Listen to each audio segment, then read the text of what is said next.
여러분 안녕하세요. 나이 든 여자가 인사 올립니다. 저는 아주 가난한 집에서 태어나 자란 사람입니다. 제 친정 어머니는 제가 어렸을 적에 집을 나가셨습니다.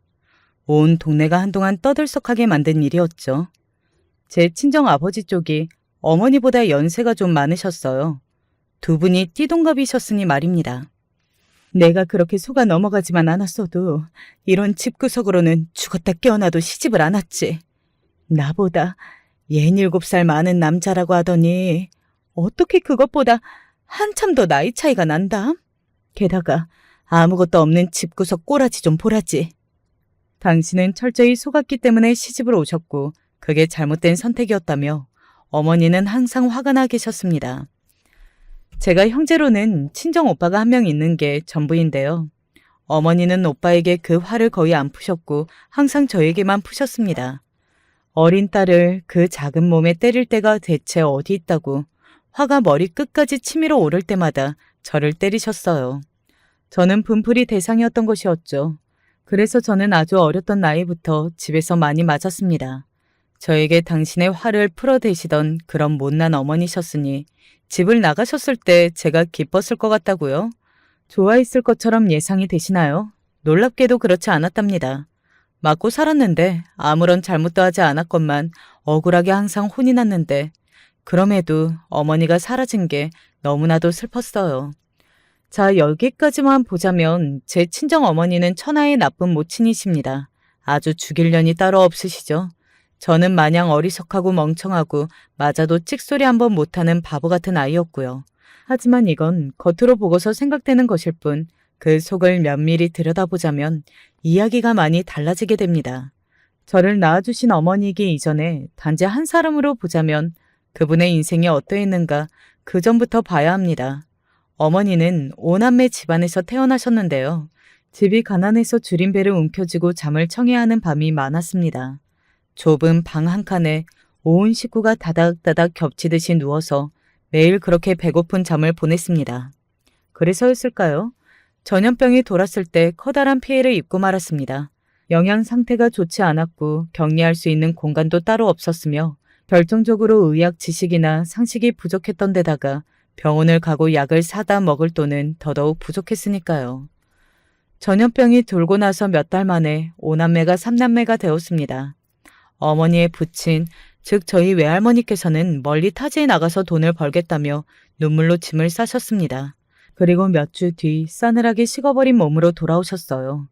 먼 타지에서 고된 일을 시작하신 지 그리 얼마 되지 않았을 때부터 적적함과 피로를 달래기 위해 술을 드시기 시작하셨는데요. 어느 날 다른 때와 같이 힘든 일을 마치고 술병 나발을 부셨다가 영영 깨어나지 못하셨던 거예요. 사람들은 아마 술 때문에 몸이 확 상해버려서 그렇게 된 것 같다고 저마다 추측을 내놨습니다. 자식 새끼를 둘이나 그렇게 앞세웠으니 그 심정이 오죽했으랴. 그래서 비통함에 그만 살고 싶다고 하면서 스스로 이승을 떠난 걸 수도 있어. 더러는 이런 소리를 하기도 하였으나 어머니에게 하등 도움이 되지 않는 소리들 뿐이었죠. 어머니는 당시의 모친이 슬픔 속에서 배를 매만지는 광경을 보셨습니다. 제 외할머니께서는 그때 놀랍게도 임신 중이셨던 거예요. 뱃속에 6째가 있다는 걸 알지도 못하신 채로 외할아버지께서는 돌아가신 것이었죠. 외할머니께서는 임신 사실을 알았을 때 진작 연락을 했어야 했다며 후회를 하셨습니다. 외할아버지께 부담이 될까봐 차마 바로 밝히지 못했던 것을 안타까워하셨어요. 만약 임신 사실을 아셨다면 먼 타지에서 생활을 달리하셨을지도 모르는 일이었으니까요. 그리고 외할머니께서는 날짜가 다 차기도 전에 극심한 진통을 겪으셨습니다. 고통 속에서 혼절했다가 다시 깨어나기를 반복하셨던 외할머니께서는 간신히 출산을 마치셨는데 이틀 뒤에 돌아가셨습니다. 그리고 태어난 아기는 그로부터 사흘이 더 지나서 짧은 생을 마쳤고요. 3남매는 뿔뿔이 흩어지게 되었습니다. 아니 정확히는 어머니를 제외한 다른 두 분이 잘 살아라 이렇게 짧은 마지막 인사만 남긴 채로 각자의 인생을 살기 위해 떠나버리셨던 것이었죠. 어머니는 혼자가 되셨습니다. 악착같이 악바리처럼 하루하루 어떻게든 살아나가셨어요. 연락이 되는 친인척이라고는 고모 한 분뿐이었습니다. 그러던 어느 날 어머니는 당신의 고모로부터 괜히 나이만 먹을 생각하지 말고 시집이나 일찍 가는 게 현명한 길이라는 소리를 듣게 되었습니다. 아무것도 없이 그런 소리를 그분이 꺼내신 건 아니었죠. 어머니를 당장 시집 보낼 작정을 다하시고서 서두를 꺼내셨던 것이었으니까요.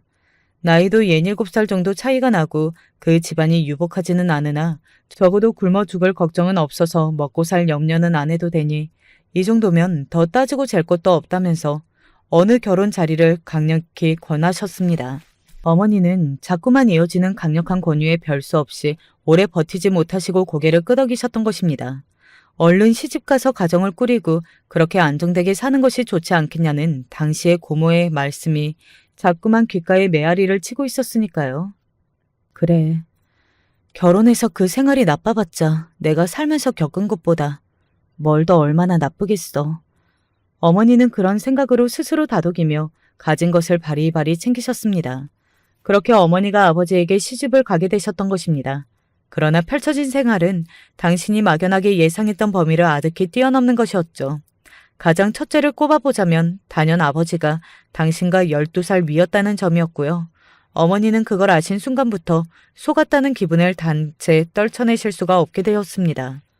없는 형편에도 부득불 돈을 쥐어짜았으니 네가 그 값을 앞으로 톡톡히 해내야 할 것이야. 친할머니의 호통 앞에서 어머니가 깜짝 놀라 움츠러들었습니다. 매서운 태도 또한 당황스러웠으나 더한 것은 그 내용에 있었죠. 당신의 고모가 설마하니 돈을 받고서 조카를 지지랑 결혼 자리에 밀어 넣으신 분일 줄은 상상도 못했기 때문입니다. 친할머니께서는 가뜩이나 돈이 없는 집구석인데 며느리를 들이느라 돈을 썼으니 그만한 값어치를 며느리로부터 반드시 받아내야겠다며 눈을 빛내고 이를 갈고 계셨습니다. 친할아버지께서는 제가 태어나기 전에 돌아가신 분입니다. 생전에 몸이 편찮으셔서 칩거 생활을 오래 하고 계셨고요. 어머니는 오빠를 낳으신 이후로 친할아버지께서 돌아가실 때까지 그 곁에서 수발을 드셨습니다. 아기를 돌보는 것만 해도 사실 벅찬 일이잖아요. 그런데 환자까지 돌보면서 오만 집안일까지 혼자 다 하셔야 했던 것입니다.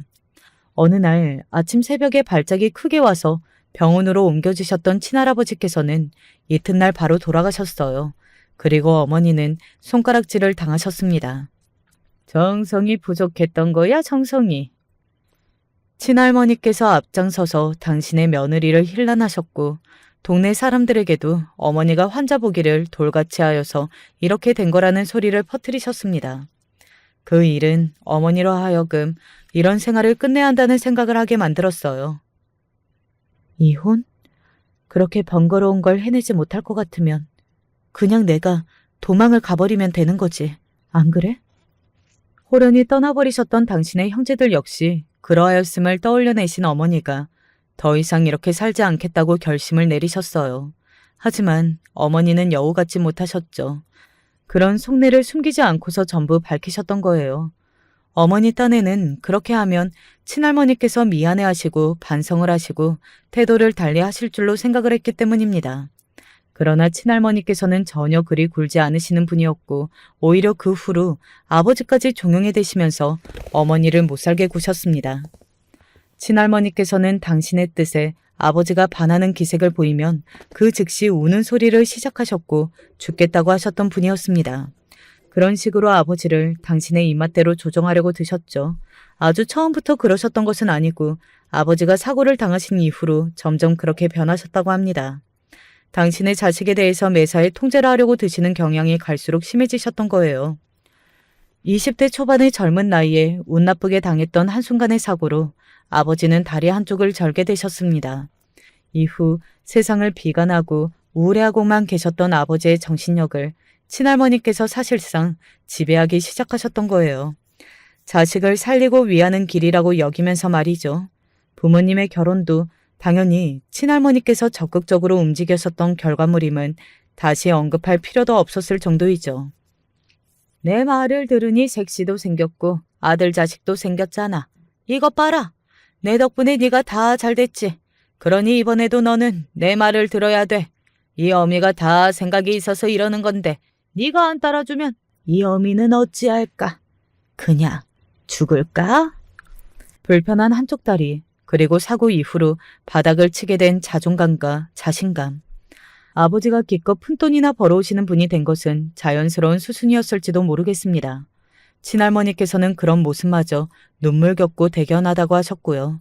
그러니 아버지의 입장에서는 처자식이 생겼어도 당신의 모친이 하시는 말씀을 거역하기가 어려우셨을 것입니다. 며느리가 도망갈 생각을 못하게 하려면 당장에 둘째부터 만들어야 한다고 친할머니께서는 아버지를 향해 주장을 해대셨고, 그런 과정을 통해서 생겨났던 생명이 바로 저였던 것입니다. 계획에 없던 뱃속에 둘째가 들어서자 어머니는 언제든 수틀리면 도망가도 된다는 생각을 이제 쉬이하기 힘들어지셨죠. 아들에 이어서 딸까지 자식이 하나일 때와 둘일 때는 상황이 많이 다른 법이었습니다. 어머니는 갈수록 악에 박쳐가셨죠. 원망과 화가 자꾸 그 안에 쌓여만 갔으니까요. 그러니 저는 어머니가 저를 싫어하시며 분풀이 대상으로 삼고 때리기까지 하셨던 것을 조금이나마 이해할 수 있었습니다. 그 당시에 너무나 무서웠고 서러웠고 나이가 들어서도 희석되지 않은 아픔이었기에 절대 어머니가 저에게 하셨던 행위들을 용서를 할 수는 없지만 사람 대 사람으로서 이해는 할 수 있다는 이야기입니다. 편찮으셨던 친할아버지 수발에 아이 육아에 온갖 집안일도 모자라서 식당에 나가 설거지 일까지 하셨던 어머니였습니다. 아버지가 그런 어머니를 안쓰러이 여길 때면 친할머니께서 득달같이 눈을 무섭게 빛내셨습니다. 그것에게 가족이 있냐 뭐가 있냐, 어? 안 그러니? 가족이라고는 자기 조카를 팔아먹을 궁리만 골똘히하는 고모라는 여자, 그거 하나뿐이었잖아. 쪼르르 어디 달려가서 꼰지를 수도 없고 의지할 수도 없지. 그러니 그것에게 우리가 함부로 굴어도 돼. 아니, 함부로 취급을 해야만 해. 그래야 우리가 그것을 딱 휘어잡고 입맛대로 부려먹을 수가 있는 거야. 제 친정이란 이런 집안이었던 것입니다. 어디서부터 어떻게 손을 대야 할지 감도 잡히지 않은 온통 문제만 가득한 집이었죠. 결국 어머니는 집을 나가셨습니다. 자식들을 그 집에 두신 채로 당신의 인생을 살겠다며 떠나셨습니다. 나도 내 인생이 있는 사람이야. 더 이상은 이렇게 사는 것 같지도 않게 살 수는 없어. 어머님은 곰처럼 굴고 마셨던 몇 년의 실수를 반복하지 않으시려고 당신의 떠날 작정을 그 누구에게도 밝히지 않으셨으며 티를 내지도 않으셨습니다. 오히려 떠나시기 직전에 며칠 동안은 모든 걸 체념하고 받아들인 사람처럼 행동을 하셨었죠. 그러나 저는 그 시기에 어머니로부터 과거의 이야기를 들었습니다. 갑자기 어머니가 당신의 이야기를 왜 해주시는지 저는 이유를 몰랐습니다. 또한 그 당시로는 어머니가 해주신 이야기를 이해하고 받아들이지도 못했고요. 어렸으니까요. 어린 딸을 향해서 어머니는 웬만하면 결혼하지 말고 살라는 소리까지 하셨습니다. 네 오빠라면 모를까. 나는 너를 낳아서 행복한 적이 단 한순간도 없었어. 너는 잘못된 부모 밑에서 잘못 태어났다고 생각하지? 그래, 그런 거야. 이게 지금 서로가 불행한 상황인 거지. 당신은 바복한 팔자를 지닌 집안에서 태어나 그렇게 살아왔기 때문에 딸인 저 또한 그런 걸 물려받을 확률이 높으니까 함부로 남자 만나서 가정 꾸릴 생각은 하지 말라며 몫을 박으셨죠. 그 이후로 얼마 되지 않아 어머니는 집을 나가셨는데 저는 은연중에 어머니가 당신의 이야기를 저에게 해주셨던 것이 조금이나마 이해를 받고자 하셨던 게 아닐까 하는 생각이 들었습니다. 친할머니는 그때 가히 대성통곡을 하셨었죠. 부모도 형제도 없는 그딴 년을 애초에 며느리로 들이는 게 아니었는데 내가 판단을 잘못했구나. 둘째까지 낳고 이제 다 포기하는 줄 알았는데 그년이 결국은 이렇게 도망을 가다니, 사람의 뒤통수를 이렇게나 세게 쳐버리다니, 내가 그런 년한테 당했다는 게 믿어지지가 않는다. 아이고 원통해라. 아이고 분해라. 하도 시끄럽게 구셨던지라 온 동네 사람들이 친할머니의 그런 행동을 다 알았습니다. 결국 한마디씩 하기도 했었고요. 도망간 며느리를 욕하는 것도 어느 정도 것 하세요. 도망갈 만하니까 갔겠죠. 사기를 쳐서 며느리를 데리고 오셨으니 처음에 잘못을 먼저 하셨잖아요. 보다 못한 동네 사람들이 참견을 하자 친할머니께서 펄쩍 뛰셨습니다. 사기라니? 무슨 사기를 쳤다는 거야? 왜 엄한 사람을 사기꾼으로 만들어? 하지만 아버지의 나이와 집안의 재산, 이런 것들을 전부 어머니는 잘못 아시고 결혼을 하신 분이었으니까요. 아버지가 다리를 살짝 져시는 것도 당연히 모르신 채로 결혼을 하셨고요. 친할머니가 워낙 유난스러운 분이라는 생각을 알고 보니까 동네 사람들 모두 속으로는 다 하고 있었던 겁니다. 지금도 아니고 그 시절인데 자식을 둘이나 내버려 두고서 집을 나간 여자의 편은 은근히 동네 사람들이 많이 들어주고 두둔을 해주었으니 친할머니의 입장에서는 충격이 크셨겠죠. 그래서였던 건가 봅니다. 어머니가 집을 나가시고 3년이 조금 안 돼서 친할머니께서 돌아가셨습니다. 나는 잘못 살지 않았어. 나는 억울해. 내가 왜 고작 여기까지여야 하는 거지. 하늘도 무심하구나. 건강이 확 나빠져서 돌아가셨던 친할머니의 유언은 고작 그런 중얼거림이 전부였습니다. 아버지는 오빠와 저를 향해 해줄 수 있는 건 아무것도 없지만 적어도 저희 남매의 앞길을 막지는 않겠다고 하셨습니다. 뭘 하면서 어떻게 살든 저희 남매의 자유니까 최선을 다해서 열심히 살아보라고 하셨어요. 굳이 그렇게 말씀을 해주셨던 것은 유일한 보호자인 어른으로서 아무것도 지원해 줄 수 없는 당신 스스로의 처지가 너무 무력하고 안타까워서 그러셨던 것 같아요. 또한 친할머니의 그늘에 가려서 살아오신 지난날을 지독하게 후회하고 계셨기 때문에 최소한 당신의 자식들은 가진 건 없어도 자유롭게 살기를 원하셨던 것이죠. 어렸을 때부터 눈치만 잔뜩 보면서 얻어맞았던 탓인지 저는 소심하고 유약했습니다. 세상에 뛰어들 용기도 부족했습니다. 그러나 오빠가 알아서 돈을 벌고 알아서 잘 살겠다며 짐을 싸고 나간 이후로 저도 가만히 있을 수는 없다는 생각을 하게 되었던 듯 싶어요.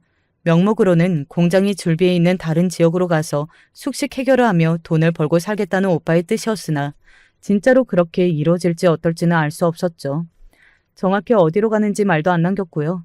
이제 아버지의 곁에는 저뿐이었고 제 인생을 꾸려나가고 책임져야 하는 것은 제 자신이었습니다. 저는 때때로 어머니를 떠올렸습니다. 그리고 어머니가 저에게 남겨주셨던 말씀들도 함께 떠올려내고는 했었죠. 하지만 그럼에도 제가 그 말씀을 가슴에 새기지는 못했었나 봅니다. 남자를 더 경계하고 조심했어야 했는데 말이죠. 그게 아니라면 어머니의 경우처럼 중매 결혼이 아니라 마음이 끌려서 만난 남자니까 문제없이 괜찮을 줄 알았던 건지도 모르겠어요. 세상에 뛰어든답시고 도전을 했던 게 일자리나 구하는 것이었습니다. 그렇게 저는 작은 공장에서 일을 하고 있었어요.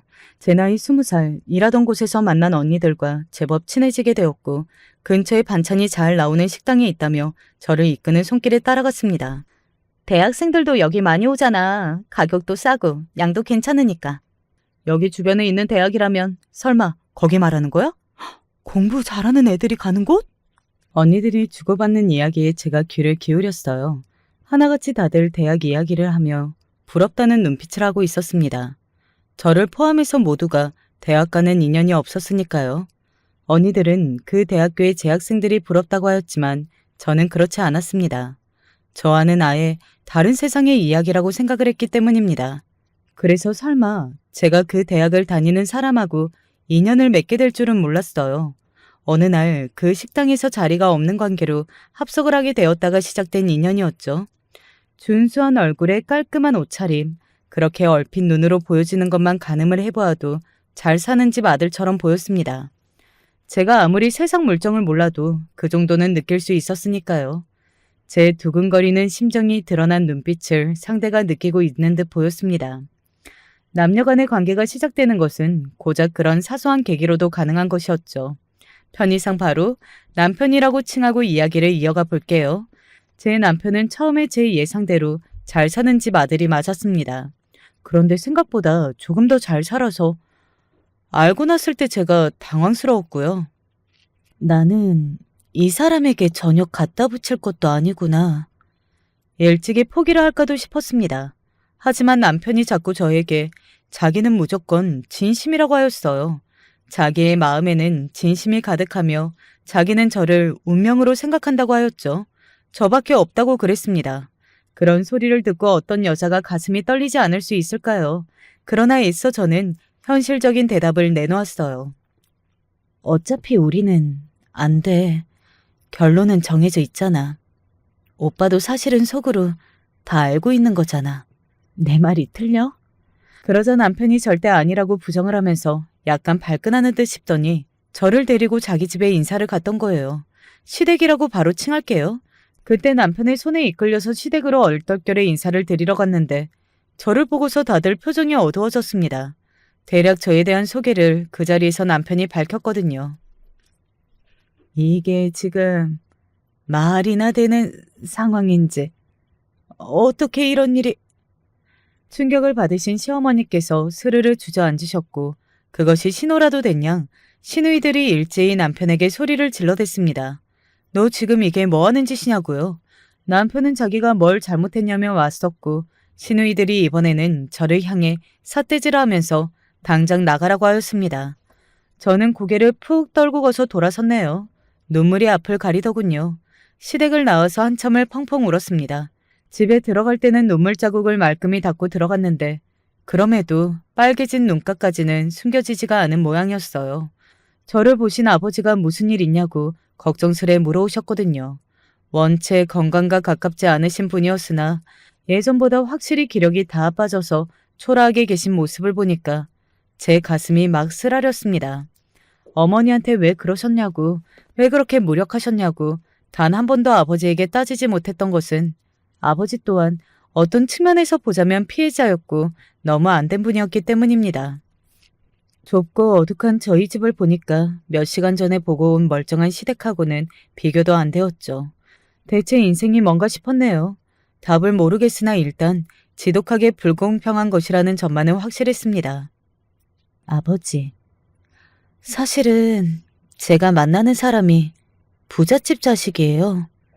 차이가 나서 무섭고 두려워요. 제 마음을 이제 접을까 싶어요. 헛된 희망 따위 버리려고요.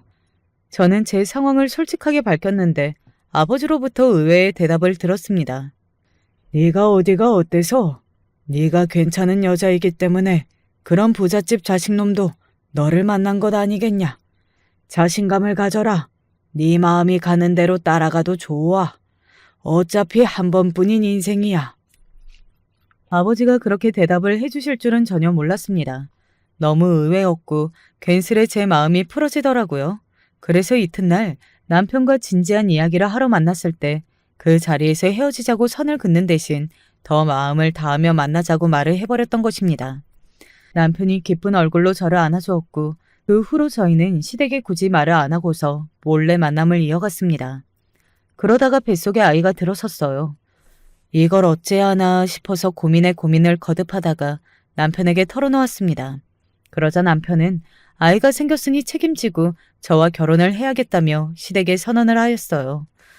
시댁에는 곡소리가 울려 퍼졌고 저는 죄인처럼 고개를 연신 숙이고 있었습니다. 그런데 제가 시어머니께서 울분에 찬 눈빛으로 이렇게 말씀하시는 걸 들어버렸던 거예요. 뱃속에 든 애만 사라지면 되는 거 아니야? 저것만 없애면 되는 거잖아. 분명히 잘못 들은 게 아니었습니다. 눈까지 마주쳤습니다. 겁에 질렸던 저는 이대로라면 정말로 뱃속에 생명을 잃을 수도 있겠다 싶었고 안 되겠다 싶어서 가방부터 쌌어요. 아버지한테는 아는 언니 집에 가서 당분간 지낸다고만 말씀을 드렸고요. 공장에서 연을 맺었던 언니들의 집으로 오가며 그렇게 지내다가 한 달 만에 잡혔습니다. 저를 찾던 남편이 결국 제 꼬리를 밟았는데 그러자마자 시댁에서 움직였던 거예요. 당장 시어머니께서 저를 잡아 끌고 병원으로 향하셨죠. 그냥 같이 가서 확인이나 해보자니까 왜 겁을 먹고 그러니? 누가 잡아먹는데? 무섭게 외치시던 시어머니를 거스를 수가 없었습니다. 그런데 병원에서 확인을 해보니 제가 임신 사실을 생각보다 늦게 안 거였더라고요. 이미 태아가 뱃속에서 많이 자란 상태였습니다. 제가 또 남들보다 겉으로 배에서 티가 안 났던 거였어요. 결정적으로 뱃속의 아이는 아들인 모양이었습니다. 거기까지 확인하신 시어머니의 눈동자가 흔들리고 있었습니다. 남편은 왜 멋대로 행동하냐면서 자기 가족들한테 따지고 난리를 쳤고요. 그러자 시어머니께서 당신이 한 수 접겠다고 하시며 저보고 시댁에 들어와 살라고 하셨습니다. 이미 임신한 지 꽤 됐는데 얼른 애부터 낳아야 할 거 아니냐고 그러셨어요. 그래서 저는 아버지께 죄송하고 민망한 소식을 알려드렸죠. 임신을 했고 이만저만해서 그 집에 가서 살게 되었으며 일단은 몸부터 풀기로 했다고요. 죄송하다고 그랬더니 아버지가 놀라서 아무 말씀도 안 하시다가 제가 집을 나설 때 겨우 한마디 내뱉으셨습니다. 내가 미안하다. 그 목소리가 생각이 나서 시댁에 들어가며 제가 눈물을 훔쳤었네요. 저는 23 봄날의 아기를 낳았습니다. 출산을 하자마자 이상하게 어머니 생각이 나서 너무 슬펐어요. 어머니의 옛날 이야기가 왜 그렇게 떠오르던지요. 어렸을 때는 뭣도 모르고 그냥 들었던 그 이야기가 이제 와서는 미치게 가슴이 아팠습니다. 태어난 아기의 눈에 금세 자리 잡은 것은 쌍꺼풀이었어요.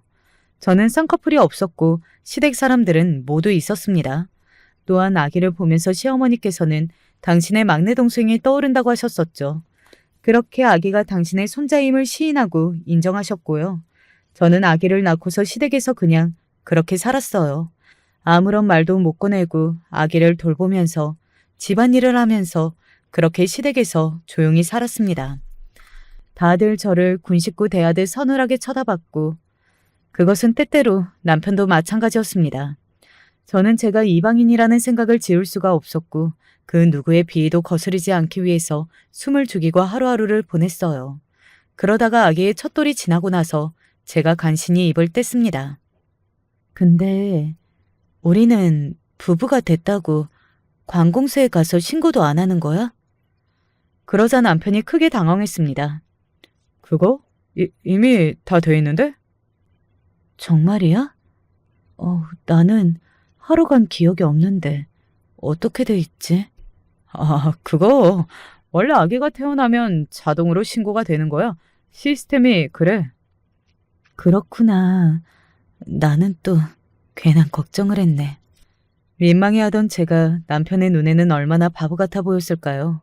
그로부터 얼마 지나지 않아 저는 남편이 결혼을 할 거라는 사실을 알게 되었습니다. 결혼이라니? 내가 있는데 아이까지 낳았는데 다른 여자하고 결혼이라니 대체 이게 무슨 소리인 거야? 시댁 사람들이 하는 이야기를 처음 엿들었을 땐 뭔가 잘못 들은 줄 알았어요. 하지만 맞았더라고요. 상대는 꽤 잘 사는 집안의 고명딸이라고 했습니다. 격이 맞는 며느리라고 칭하며 시어머니께서는 격이 떨어지는 저만 사라지면 모든 게 안정적으로 돌아갈 일이라고 하셨어요. 지금 저보고 아이와 함께 사라져달라는 그런 말씀이신가요? 저는 제가 여태까지 이 집안 며느리인 줄 알았는데 그게 다 저의 착각이었다고요? 어떻게 다들 그러실 수가 있나요? 시끄러워. 어디서 소리를 질러? 너 따위에게서 본 핏줄이지만 그래도 우리 집안의 핏줄인 건 맞으니 아이는 우리가 거둬주마. 잘된 일이지. 제가 낳은 제 자식인데 빼앗기게 생겼는데 그게 어떻게 잘된 일이겠습니까? 저는 미칠 지경이었어요. 시댁에서 왜 저러나 싶었는데 알고 보니 제 아이에 대한 계획이 있었던 겁니다. 큰 시누이가 일찍 시집을 간 몸이었지만 계속 임신 소식이 없었습니다. 근데 큰 시매부가 바람이 나는 바람에 임신 소식이 없던 이유가 이쪽에 있었음이 밝혀졌어요. 상간녀를 2년 넘게 만났고 그 여자는 작정을 하고서 임신을 바랐지만 소식이 없었거든요. 큰 시매부가 집안이 굉장히 유복했기 때문에 그 상간녀가 안달이었다고 합니다. 참고로 작은 시매부는 보통으로 사는 집안이었고요. 여긴 이미 애가 둘이었는데 대신에 둘 다 딸이었습니다. 큰 시매부의 집안에서 불륜건으로 난리가 났고 큰 시누이에게 다 덕자면서 빌었습니다. 큰 시누이는 자기 시댁이 워낙 잘 사니까 이혼이라든지 다른 건 생각 못했대요. 시부모님이 절대 허락 안 하실 게 확실했고요. 그래서 결론은 큰 시누이네한테 제 아이를 보내려는 것이었습니다. 큰 시매부 집안에서도 대찬성을 했고요. 아이의 엄마인 저 빼고 모두가 한통속으로 이미 작당을 끝냈다는 것에 저는 실신까지 했었습니다. 울부짖으면서 살려달라고 했어요. 그러자 우리가 너를 죽이는 것도 아닌데 왜 살려달라고 하냐면서 시어머니께서 저를 비웃으셨습니다. 남편은 비통하게 눈을 질끈 감으면서 나를 외면했어요. 당분간 먹고 살 만큼은 챙겨서 돌려보내주마. 그러니 좋게 말할 때 좀 꺼져주지 그러니. 제가 그냥 이 집에서 일을 하겠습니다. 그러면서 아이 키울게요. 그래도 안 될까요? 시어머니 앞에서 울며 불며 비는 저를 남편이 잡아 끌었습니다. 그리고 미친 이야기를 저에게 속삭였어요. 매형 집안이 보통이 아니야. 앞으로 어떻게 될지 몰라. 출세길이 제대로 열릴 수 있는 집안이야. 자, 생각을 해봐. 그러면 나중에 우리 아이가 그거 다 차지하고 누리는 거야. 우리? 우리라고 했어? 애초에 우리라는 생각은 있었니? 당신이 왜 이렇게 변한 거야? 원래 이런 사람이었어? 미안해. 우리 사이에는 넘을 수 없는 벽이 있었고 내가 그걸 몰랐어. 미안하다고 하면 다인가 싶었습니다. 그런데 그때 마침 아버지가 많이 편찮아지셨어요. 병원비가 필요했습니다. 아버지를 살리고 아이도 잘 살게 해줘야지 않겠냐는 시댁의 압박이 들어왔습니다. 아이한테 박복한 팔자를 물려주고 싶어? 만약에 데리고 가면 그러면 뭘 어떻게 할 건데? 무슨 수로 풍족하게 키워줄 건데? 어떤 인생을 안겨줄 수 있는데? 남편의 말이 제 가슴을 찔렀습니다. 그러면서 이 비겁한 놈이 변명을 하기를 자기는 모친의 뜻을 거스를 수 없어서 따르는 거라고 했습니다. 그게 틀린 소리 같지는 않더라고요. 그런 남편의 모습을 보면서 제가 포기가 되더라고요. 왜냐하면 남편의 모습에서 제 아버지의 옛 모습이 겹쳐 보였기 때문입니다. 모친이 하라는 대로 조정당하면서 결국은 자기의 의지 하나를 똑바로 관철 못 시킨다는 점에서 두 사람이 닮아 있었습니다. 다른 소리는 굳이 안 하고 시댁과 집안 수준 차이가 너무 나서 지낼수록 힘들어졌고 그래서 아이를 그 집에 두고 나오려고 한다고 이렇게만 아버지한테 말씀을 드렸습니다. 아이를 위해서라도 그게 나을 것 같아서요. 제가 다 정리하고 그 집을 나오면 돈도 좀 받을 수 있을 것 같아요. 그걸로 아버지 치료 받으셨으면 해요. 왜냐하면 여태까지 한 번도 제대로 된 치료를 못 받아보셨잖아요. 아버지는 비통함이 목구멍을 막아 차마 아무 소리도 못하겠다는 모습으로 눈물만 한 줄기 흘리실 뿐이었습니다. 저는 가장 가까웠던 언니에게 사정을 대략 털어놓았어요. 큰 심해부가 바람을 피운 게 소문이 나서 그것 때문에 몇 년간 외국으로 나가서 살 계획이 있는 것 같다고. 그러면 아이도 함께 갈 테고 제가 그런 상류 사회를 엿볼 수 없으니 이제 어쩌면 두 번 다시는 평생 아이를 못 만날 수도 있을 것 같다고. 그런 말을 하면서 제가 울었더니 그 언니가 착잡한 얼굴로 자기가 아는 사람이 미용실을 한다고 알려주었어요. 거기선 눈썹 문신 같은 것도 다양하게 하는데 사람 일 어찌 될지 모르는데 그걸로 표시라도 남기는 게 어떠냐고 의견을 줬습니다. 자식이 고아원에 어쩔 수 없이 맡기면서 부모가 똑같이 문신을 남겼다가 그걸 통해서 나중에 서로를 알아본 사례도 있었다고 저한테 말을 해줬고 단박에 저는 마음이 동했습니다. 그렇게 하고 싶었어요. 휘둘리기만 하다가 내쫓기게 됐는데 제발 뭐 하나라도 제 의지대로 해보고 싶었습니다. 저는 아이를 데리고 밖에 나가서 딱 하루만 자고 오겠다고 시댁에 말을 했어요. 어림도 없다는 듯 굴더니 친정 아버지한테 처음이자 마지막으로 손자와 함께 보내는 시간을 안겨드리고 싶다고 하니까 어쩔 수 없이 허락을 해주시더군요. 허튼 수작을 부려봤자 어차피 손바닥 아니라는 시어머니의 으름장을 곱씹으며 저는 아이와 저의 몸에 똑같은 문신을 새겼습니다. 작은 십자가와 그걸 둘러싸고 점 2개가 있는 모양이었습니다. 그걸 새길 때 아이가 울어서 너무 미안했고 저는 거의 오열을 했습니다. 엄마가 못나서 미안하다고 목이 쉴 때까지 그 말만 반복했어요. 그때가 늦가을이었고 그래서 팔에 남긴 문신이 바로 발각되지 않을 수 있었습니다. 저는 아이를 데리고 시댁에 돌아가자마자 즉각 아이를 그 자리에서 빼앗겼어요.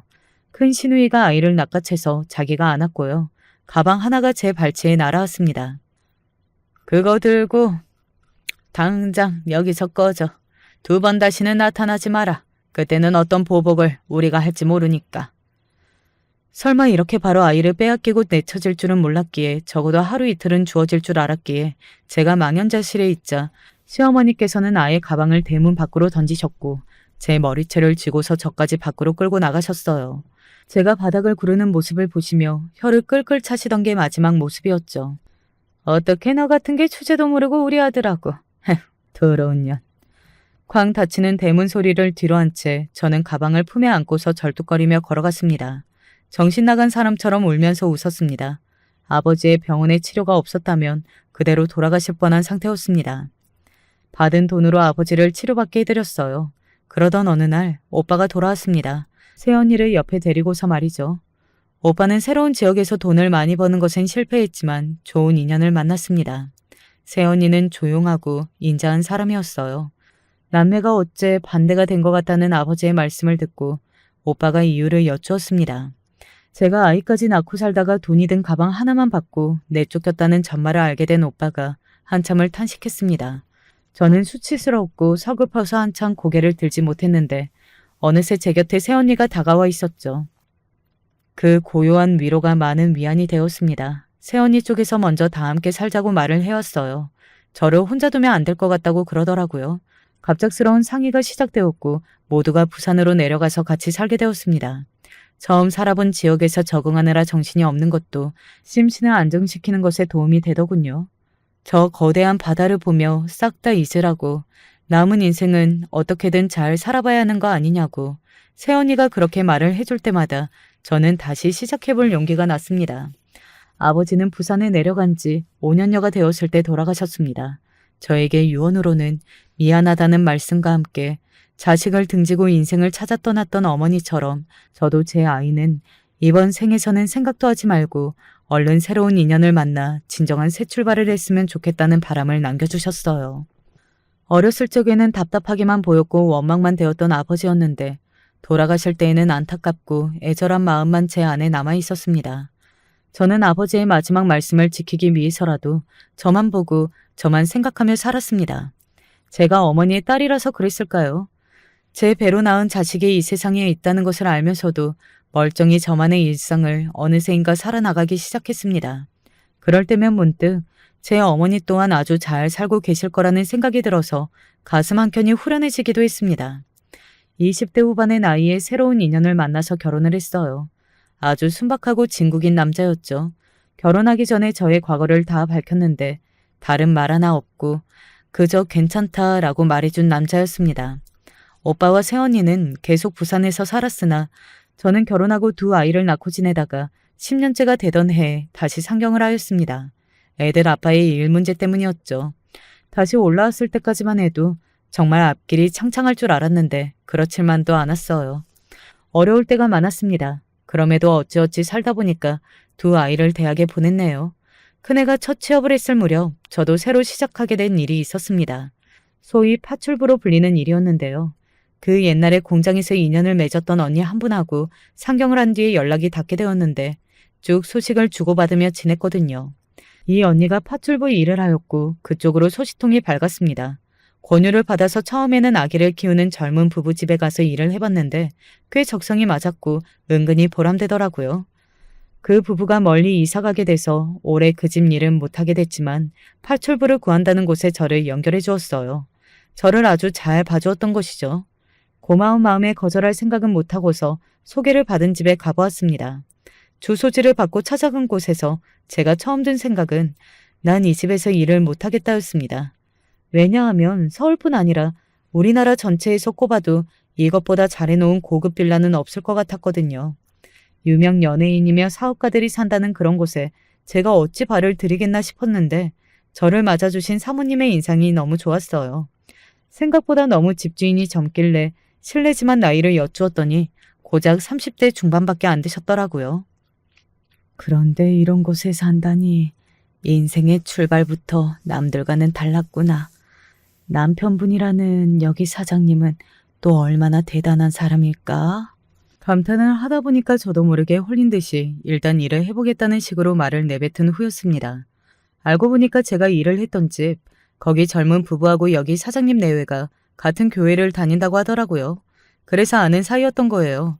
지인을 통해 소개를 받은 셈이니 제가 누를 끼치지 않도록 더 열심히 해야겠다는 생각이 들었고 오래 일은 못하더라도 일단 첫 단추를 잘 끼워보자는 자세로 일을 했습니다. 제가 집주인 사장님을 본 것은 딱 3번째 출근을 했던 날이었어요. 사모님이 요청한 토마토 소스를 직접 부엌에서 만들고 있던 때 사장님이 귀가를 하셨던 거예요. 한낮인데 말이죠. 당황한 제가 얼른 꾸벅 인사를 했습니다. 아, 새로 오셨다는 분이군요. 일을 너무 잘하신다고 저희 집사람이 좋아하더라고요. 집에서 옷을 갈아입고 서류를 챙길 게 있어서 들렀다고 짧게 설명을 하는 사장님의 인상이 참 넉살 좋아 보였습니다. 기업을 차차 물려받을 대단한 위치에 있으면서 인상 또한 저리 서글서글할 수 있을까 싶어서 신기했죠. 그런 생각을 하면서 저도 모르게 끓이고 있던 소스를 3개 휘젓고 말았나 봅니다. 팍 튀어오른 소스 때문에 옷이 너무 보기에 지저분해진 것 같아서 저는 얼른 앞치마를 풀고 소스가 묻은 옷을 벗었습니다. 가디건을 긴팔 티셔츠처럼 입고 왔던 날이라 벗을 수 있어서 다행이라는 생각이 들었어요. 안에는 반팔 티셔츠를 입은 상태였고요. 소스를 너무 많이 튀어서 아무래도 다시 입지는 못하겠고 고이 집으로 가져가서 세탁을 해야겠다는 생각을 하고 있었습니다. 오늘은 일단 반팔 티셔츠를 입고서 마저 일을 할 작정이었고요. 그런 궁리를 하느라 저는 사장님이 제 뒤로 다가와 있는지도 몰랐어요. 팔에 있는 거 혹시 문신인가요? 어머 깜짝이야. 아유 죄송해요. 제가 인기척을 못 느꼈네요. 먼저 좀 가보겠다고 인사를 드렸는데 반응이 없으시길래 뭐 하시나 싶어서 가까이 와봤습니다. 그런데 제가 잘못 본 게 아니라면 방금 팔뚝 뒤쪽에 있던 거 문신이 맞을까요? 가디건을 벗느라 반팔 티셔츠에 자락이 말려 올라갔던 듯 싶었어요. 하필이면 그 문신을 들키다니 설마 해고되는 건가 싶어서 속으로 한숨이 나왔습니다. 이럴 운명이었구나 싶기도 해서 순순히 시인을 하였고요. 네, 맞습니다. 사연이 좀 있어서요. 문신이라니 보기에 좀 안 좋죠. 그만두라고 하시면 지체 없이 지금 바로 나가겠습니다. 아니요. 그러실 필요 없어요. 저는 그런 의미가 아니라 사실 저도 그런 문신이 있거든요. 그래서 신기해서 한번 여쭤본 거예요. 그런 문신이란요? 그게 설마 사장님의 왼쪽 팔뚝 뒤쪽에 있는 건 아니겠죠? 제 것과는 다르게 아주 작은 크기로요. 사장님의 말을 듣자마자 저도 모르게 떨리는 목소리로 묻고 말았습니다. 왜냐하면 그제서야 제 눈에 들어온 사장님의 얼굴이 어딘가 낯설지 않았기 때문입니다. 쌍꺼풀이 두드러진 눈을 바라보고 있는데 어느 순간 그 눈동자가 몹시 흔들리는 게 아니겠어요? 그걸 어떻게 하셨습니까? 자신이 아는 한 아주 어렸을 때부터 그 문신이 있었고 가족들에게 물어봐도 아무도 대답을 해주지 않았으며 지우라는 권유를 많이 받았으나 이상하게 그러고 싶지 않아서 그냥 놔두었다는 그런 설명을 사장님이 홀린 듯이 떠돌고 있었습니다. 본능적으로 알았던 걸지도 모르겠습니다. 눈앞에 있는 서로가 너무나도 가까운 핏줄이라는 사실을요. 간신히 정신을 붙잡고서 사장님에게 양친의 성함이 어떻게 되시냐고 물었던 저는 대답을 듣자마자 그 자리에서 반쯤 기절하며 주저앉고 말았습니다. 어찌 그 이름들을 제가 잊을 수 있었겠나요? 한시도 잊은 적이 없었습니다. 이렇게 되자 제 정체를 밝히고 안 밝히고 고민할 겨를조차 없었습니다. 네, 내가 엄마예요. 내가 엄마라서 알았어요. 그 문신 내가 내 새끼한테 남겼으니까. 네? 엄마라니 그게 대체 무슨 말씀이신지. 사장님, 아니 제 아들은 제가 울부짖는 걸 보면서 차마 이 상황을 부정하지 못한 채 넋이 나가 있었습니다. 저에게 물을 떠다 줬고 저는 거의 정신이 나갈 뻔했다가 물 한 모금 마시고 나서 힘들게 정신을 다잡았습니다. 제 아들의 얼굴을 봐야만 했습니다. 직접 만져봐야만 했습니다. 그 일념에 사로잡혀서 아들의 얼굴을 손으로 어루만졌고 그러자 놀랍게도 아들의 눈에 눈물이 고였습니다. 무슨 이야기인지 설명을 해줄 수 있냐는 아들의 떨리는 목소리를 듣고 난 후 저는 울면서 고개를 끄덕였습니다. 그때부터 아주 긴 이야기가 시작되었습니다. 저는 제가 어쩌면 아버지의 아들이 아닐 수도 있다고 생각은 했었습니다. 너무 안 닮았으니까요. 하지만 이런 엄청난 비화가 있을 줄은 살면서 상상조차 못 해봤습니다. 늘 궁금했던 작은 문신에 그런 사연이 담겨져 있었을 줄이야. 아들이 머리를 감싸지며 괴로워했습니다. 저에게 죄송하다고 했어요. 저에게 모질게 굴었던 가족 모두를 대신해 일단 사과부터 하고 싶다고 했습니다. 그리고 여태까지 자기만 잘 먹고 잘 살아서 죄책감으로 미칠 것 같다고 했습니다. 하지만 저는 울면서 고개를 저었을 뿐이에요. 건강하게 잘 자랐고 경제적인 어려움 하나 없이 이렇듯 멋진 환경에서 누리면서 살고 있는 걸 보니 그저 안심이 되고 행복할 따름이라고 말을 해줬습니다. 저에게 못되게 굴었던 시어머니께서는 암에 걸려 돌아가신 지 꽤 되었더라고요. 제 아들의 모친으로 살아온 큰 시누이는 바람기 많고 제멋대로인 자기 남편을 결국 감당하지 못해서 화병을 앓다가 얻은 거 하나 없는 이혼을 한 뒤 제주도로 내려가서 살고 있다고 하였습니다. 그리고 제 아들의 부친, 한때는 제가 남편이라고 여겼던 그 사람은 놀랍게도 이미 이 세상 사람이 아니었어요. 저를 버리고서 다른 여자와 결혼을 했는데요. 그 여자가 임신을 해서 어느 날 같이 병원에 검진을 나섰다가 교통사고를 당해 그 자리에서 부부가 나란히 숨졌다고 합니다. 어떻게 그런 일이 있을 수가 있는지 전혀 모르고 살아왔던지라 제 입에서는 그저 탄식만 한참이나 흘러나왔을 뿐이었죠. 아들에게는 자신의 가족이, 저에게는 저의 가족이 있었죠. 그래서 이런 기적 같은 순간이 맞이했다고 해서 당장 같이 산다든가 그런 결정을 내릴 수는 없었습니다. 아들은 그걸 원했고 제 정체를 알게 된 후 기절할 듯 놀랐던 며느리 역시도 자기 또한 찬성을 한다고 그랬으나 저는 같이 살 수 없었어요. 그냥 제 마음이 그랬습니다. 아들은 부잣집에서 호의호식하며 잘 살아왔다고 한들 저는 어떤 상황이었던지 간에 결국 자식을 버린 엄마였으니까요. 그 생각이 자꾸만 제 발목을 잡았습니다. 또한 제 남편과 제 자식들이 저에게는 있었습니다. 하지만 이 엄청난 비밀을 숨길 수 없는 노릇이었으니까요.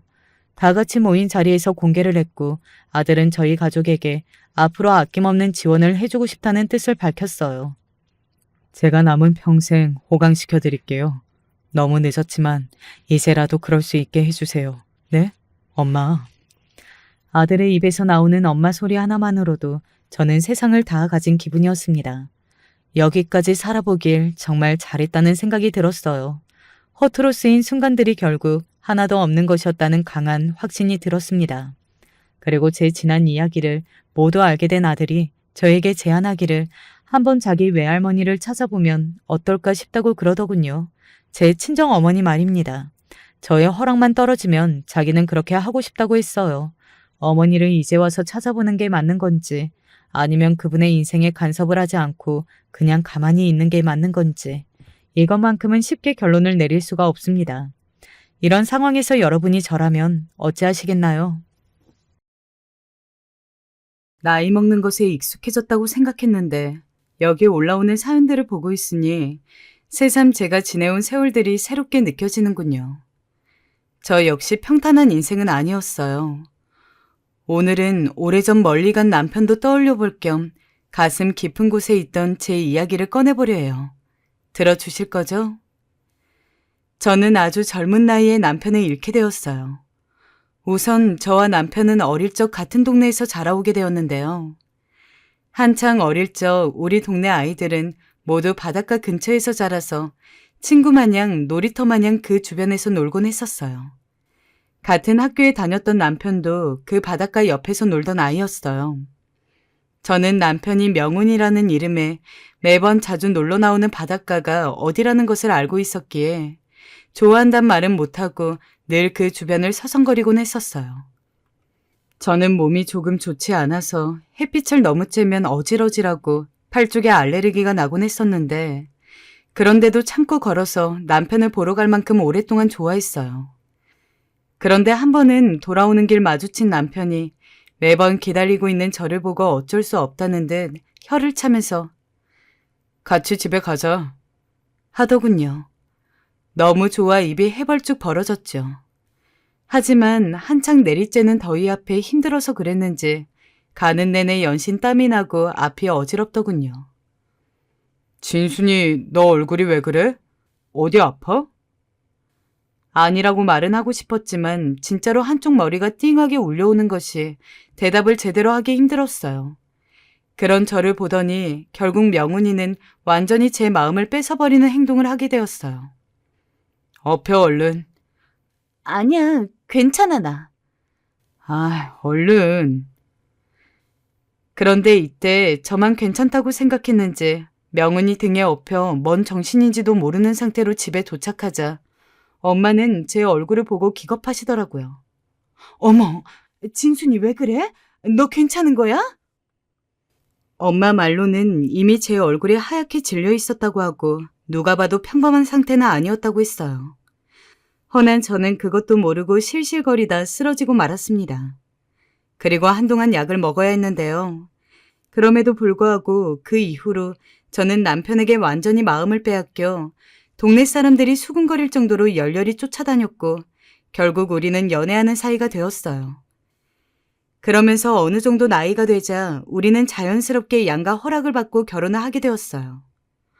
원래 함께 살고 있던 서방님 두 분은 신혼인 자기 형에게 피해가 가지 않도록 작은 방을 얻어 나가시더군요.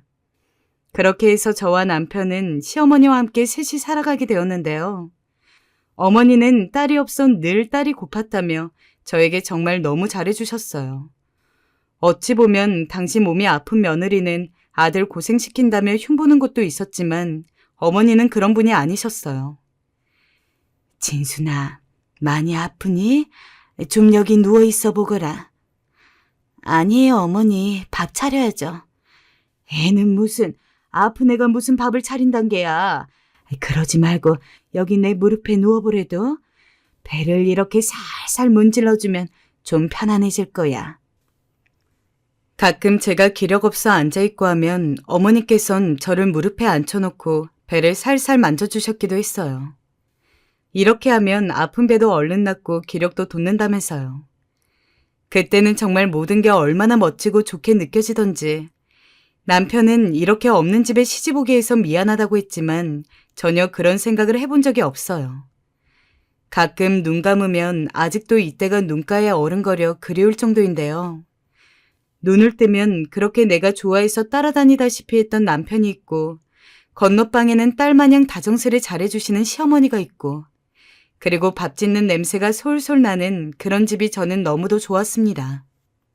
그렇게 지내는 동안 한 가지 안타까운 사실이 있었다면 우리에게 아기가 좀처럼 생기지 않았다는 거예요. 워낙 몸이 약하니 그래서 애기씨도 잘 안 들어서나 싶어 괜히 절 탓하게 되고 너무 속상하더군요. 딱 그 문제 하나만 충족되면 정말 바랄 게 없었는데 말이에요.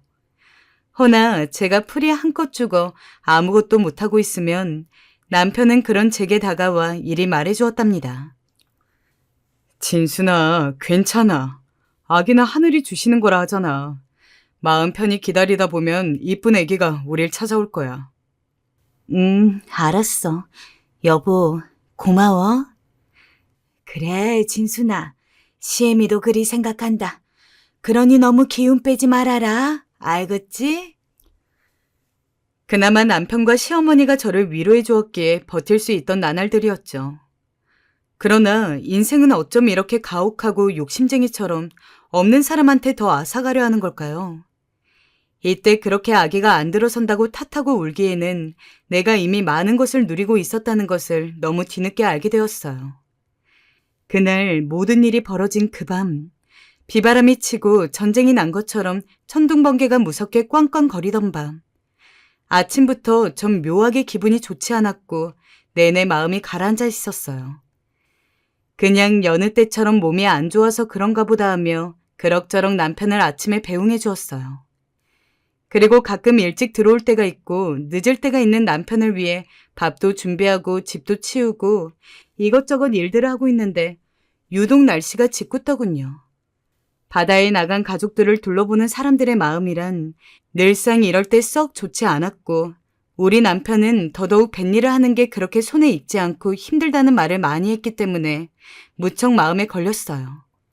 그래도 어찌되었건 일머리는 나쁘지 않은 사람이었고 그런 상태로 수년을 보냈으니 새삼스러울 것도 없었는데 그날따라 마음이 왜 그랬는지 모르겠어요. 이상하리 많지 천둥번개가 무섭게 치고 있었고 바다에 나가는 남자들을 숱하게 봐오신 어머니도 걱정이 좀 되셨는지 같이 나와 계시더군요. 어머니, 그이 괜찮겠죠? 그럼 진순이 너는 안색이 안 좋구나. 들어가 있거라. 여긴 시애미가 있을게. 아니에요. 저도 여기 있을래요. 들어가래도. 그날도 좀 어지럽고 앞이 핑핑 도는 것 같았는데 어머니가 제 안색을 먼저 알아채곤 얼른 들어가라 하셨어요. 여차하면 쓰러질 것 같아 일단은 방에 들어와서 쉬게 되었어요. 그러다가 잠이 들었는데 꿈에서 동네 아주머니들이 아주 야단스럽게 우리 집에 들이닥치더군요. 아무리 꿈이라지만 여간 심상치 않고 기분이 좋지 않는 내용이라서 온 신경이 예민해져 있었는데 희미하게 정신이 들어 얼굴을 막 비비고 있을 때 아줌마들의 그 소리가 꿈이 아니라 실제 우리 집 마당에서 어머니를 붙들고 하고 있는 소리들이라는 걸 알게 되었어요. 끔찍하게도 배가 전복되어서 돌아오지 않고 있고 비상이 걸렸다는 얘기였어요. 저는 그 자리에서 벌떡 일어나 문을 박차고 나갔고 아주머니들을 붙들고 무슨 소리냐고 물었어요. 그게 진수나 어쩌면 좋니? 자초지종을 들어보니 역시나 같은 말이었고 어머니는 그만 그대로 다리가 꺾여 주저앉고 마셨어요. 저는 그런 어머니를 뒤로하고 아주머니들을 따라 신발도 대충 구겨 신고 비바람을 뚫어가며 정신없이 미친 듯이 바닷가로 나가게 되었어요.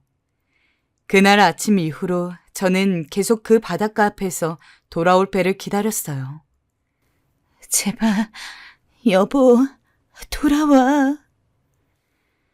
저는 실없는 사람처럼 그 말을 중얼거리며 남편을 기다렸어요. 허나 아무리 그 바닷가에서 남편을 기다리고 달력을 수없이 찢어가며 나를 흘려보내도 남편을 다시 만날 수는 없었어요.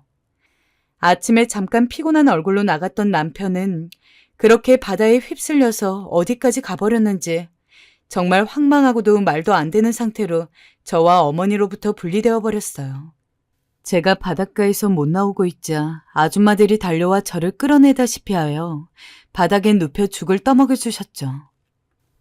이젠 보내야 해, 진수나.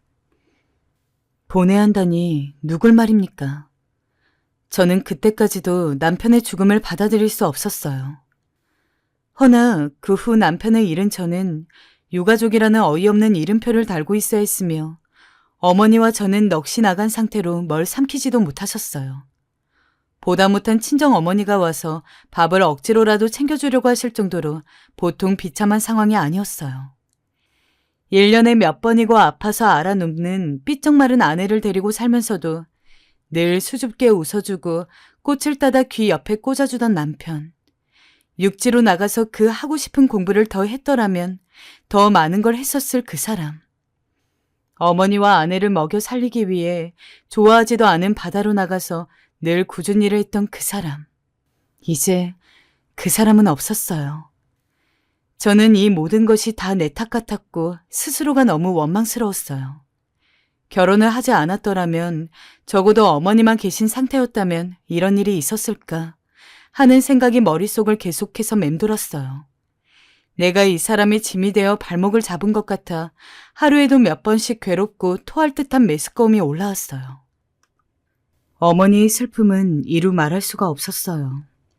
남인 나도 그렇게 남편을 이렇게 사랑했는데 그렇게 순하고 착한 성품을 가진 아들을 잃어버린 어머니의 심정은 어떠할까요? 저는 자식이 없지만 어머니의 마음은 이루 헤아려 보기도 겁날 정도로 너무나 불쌍하고 가엾게 느껴졌어요. 어머니는 하루 종일 바닷가 쪽을 바라보시기만 하셨어요. 하지만 우리 집에서는 딸이 나이 30에 애도 없이 과부가 되어버렸다며 가뜩이나 몸도 약하고 정신적으로도 힘든 걸 보고 있자니 견딜 수 없었나 봅니다. 계속 저보고 그만 친정으로 들어오라고 말씀하시더군요. 언제까지 그렇게 바닷가에 멍청이 나가 앉아 있을 거야. 가슴은 아프지만 너도 네 인생 살아야지 않겠어? 몸도 성치 않은데 그러고 있어봤자 다 힘들어지는 거야. 얼른 나와서 너도 좀 있다가 새 시집 갈 생각을 해야지. 엄마, 나는 싫어. 나는 못해. 진순아, 엄마 말 안 들을 테야? 너 그럼 지금 과부로 살겠단 게야? 그 나이에? 차라리 그게 나아. 엄마 말이 틀린 것은 아니라는 걸 저도 알았지만 막상 그 뜻을 따르려니 몸이 돌처럼 굳어버리고 마음이 전혀 움직이지 않았어요. 그래서 저대로 고집을 부리고 있었죠. 남편의 죽음을 이미 제 탓이라 생각하고 있던 입장에서 저만 좋다고 제 행복을 쫓아갈 수가 없었어요. 하지만 시어머니께서 그날따라 무척 진지하고 엄숙한 얼굴로 저를 불러 앉히셨어요. 진순아, 너나 나나 서로 보고 있자니 너무 힘들구나. 벌써 6개월이나 지났다. 힘들지만 우리 이만 정리를 하자꾸나. 이대로 가다간 늙은 나는 그렇다 치고 너는... 어머니, 싫어요. 어머니 무슨 말씀하실 줄 아는데요. 저는 싫어요. 어머니도 저보고 이제 네 삶을 생각해서 나가라고 하시는데 저는 그 어떤 말도 귀에 들려오지 않았어요. 외려 저보고 나가라고 하시는 게 더 야멸차게 느껴졌고 남편의 모든 기억이 깃들어 있는 이 집을 떠나는 것은 정말 죽기보다 싫었어요. 어머니 제발 저 나가라고 하지 말아주세요. 저 명우 씨 기다리지 말라고 하시면 그만할게요. 제가 잘못했어요. 다 잘못했어요. 하지만 이 집에는 있게 해주세요. 어머니랑 같이 살게만 해주세요. 이대로 나가면 저는 못 살아요. 진순아, 그게 무슨 말이니? 네가 왜 못 살아? 이대로면 내가 널 붙잡는 꼴밖에 안 되는 거야. 어머닌 어머니대로 저에게 애원하셨어요. 절 친딸처럼 생각하셨으니 더 안타까우셨을 거예요. 허나 남편과 그대로 닮은 얼굴을 하고 있는 우리 어머니. 첫 아들이라서 얼굴을 완전 쏙 빼닮았기 때문에 저는 더 어머니가 애틋했던 것 같아요. 동네에서는 세상에 저렇게 제 팔자를 꼬는 여자가 다 있냐고 저에게 보통 손가락질을 해대는 게 아니었으나 저는 곧 죽어도 그 집에 붙어 있고 싶었어요. 어머니는 그런 절 보며 한숨을 푹푹 내쉬었어요. 물론 어머니는 몇 번이나 저를 내치려고 하셨어요. 그러다 한 번은 어머니답지 않게 거칠게 화를 내시더라고요. 어머니가 그렇게 화를 내시는 모습은 처음이었죠. 너 동네 사람들이 지금 나보고 뭐라 수근거리는지 아니? 내가 널 나가지 못하게 막고 있다고 하더라. 내가 왜 너 때문에 그런 말까지 들어야 하니? 그냥 제발 좀 나가라. 사람 속 시끄럽게 하지 말고. 어머니, 죄송해요. 죄송하단 말을 듣고 싶은 게 아니고 네가 나가야 나도 산다고. 이렇게 사는 건 아니야. 당장 짐 싸서 나가거라. 안 나가면 내가 짐 싸서 내칠 테니. 저는 졸지에 어머니 바짓가랑이를 붙들었지만 어머니는 고개를 돌리고 절 쳐다도 보지 않으셨어요. 그날따라 펄펄 뛰며 화만 내시는데 저는 도저히 어머니 말에 반기를 둘 수가 없었어요. 입 꾹 다물고 눈물만 흘리고 앉아있자 어머니는 나서서 제 짐까지 싸셨고 전 어쩔 수 없이 그 짐을 들고 나갈 수밖에 없었어요. 나가면서도 어머니 모습이 너무 밟혀 뒤를 돌아봤지만 어머니는 끝까지 매몰차게 나오시기로 작정을 했는지 절 배웅조차 하지 않으셨어요. 허나 저는 알고 있었죠. 우리 어머니가 지금쯤 눈물로 마음으로 저를 배웅하고 있으리라는 걸. 절 위해 일부러 그리 화를 내셨다는 걸요. 그렇게 저는 발걸음이 떨어지지 않는 길을 겨우 나서 친정에 도착했어요. 아이고, 우리 딸 왔구나. 그래, 진순아, 잘 생각했다. 잘 생각했어. 엄마는 절 안고 엉엉 아이처럼 우셨고 저 때문에 집안 온 식구들이 나와 있었어요. 나중에 알고 보니 엄마가 저 없을 때 시어머니를 찾아가 언제까지 애를 붙들고 있을 거냐며 내보내라고 소리를 쳤다고 하더라고요. 그 바람에 시어머니도 어쩔 수 없이 저를 내칠 수밖에 없었고요. 당시 저는 그걸 알 리 없었기에 그저 친정에서 쥐죽은 듯 일만 하며 살았어요. 아무래도 처음엔 그 바닷가를 떠나 새로운 곳에 오니 남편에 대한 슬픔도 어머니 생각도 조금씩 잊혀져 가는 듯 했어요. 가끔 우리 어머니 밥은 잘 챙겨 드시고 계시나 걱정이 되긴 했지만 그럴 때마다 잘 살고 계실 거라 생각하며 마음을 동요매었습니다. 허나 그러던 어느 날이었어요. 친정에 온 지 1년쯤 되었을까요? 갑자기 동네 아줌마가 저희 엄마를 찾아오더니 혼자 사는 총각이 있는데 나이는 좀 많지만 직업도 교사이고 사람이 괜찮다는 말을 하는 거예요. 어머, 그래요? 그럼 우리 진순이 짝으로 딱이네. 진순아! 진순아! 어머니는 제 방문을 열고 화색이 도는 얼굴로 얘기를 전달하셨어요. 이제 너도 시집갈 때 되지 않았니? 1년이면 긴 시간이란다. 새 출발해야지. 아이도 낳고, 응? 어머니는 계속 살살 절 달래려 하셨고 저는 당연히 망설여졌지만 이미 엄마는 절 대신에 그 남자와 약속까지 성사시킨 후였어요. 그렇게 어쩔 수 없이 선자리에 나가게 되었고 교사라는 그 남자가 먼저 절 기다리고 있었어요.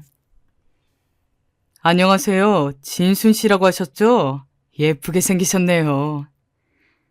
아, 네. 처음엔 별 대화가 아닌 대화를 나누며 이어갔어요. 교사라는 남자는 문제가 없어 보였어요. 사람도 우직해 보였고 살아온 걸 들어보니 나름대로 책임감도 강해 보였어요. 거기다 자기가 나이가 많은 거에 약간의 미안함도 있는지 멋쩍은 얼굴로 제 나이가 많아서 진순 씨 짝으로 어울릴지 모르겠네요. 하는 말을 하는데 어떤 면에선 사람이 순박해 보였습니다. 선자리가 끝나갈 때쯤엔 역시나 제안을 하더라고요. 진순 씨, 우리 한 번 더 만날까요? 영화 보러 가지 않을래요? 영화요? 당시 영화는 지금처럼 누구나 쉽게 볼 수 있는 거리가 아니었기 때문에 저로서는 좀 낯설었어요. 허나 남자는 영화 보는 걸 좋아한다며 저와 영화 구경을 꼭 하고 싶다 하더군요. 그래서 남자와 함께 얼떨결에 다음 약속을 잡아버렸습니다. 집안에선 그 소식을 듣자 난리가 났어요. 엄만 특히 얼굴에 세상 밝은 미소를 지으시며 너무도 기뻐하셨고요. 그래, 다음에 또 만나기로 했다고? 사람은 어떻드나? 괜찮았어요. 괜찮드나? 그래, 그럴 줄 알았어. 우리 진순이 이제 곧 시집 가겠네. 아휴, 내 가슴에 한이 다 풀린다.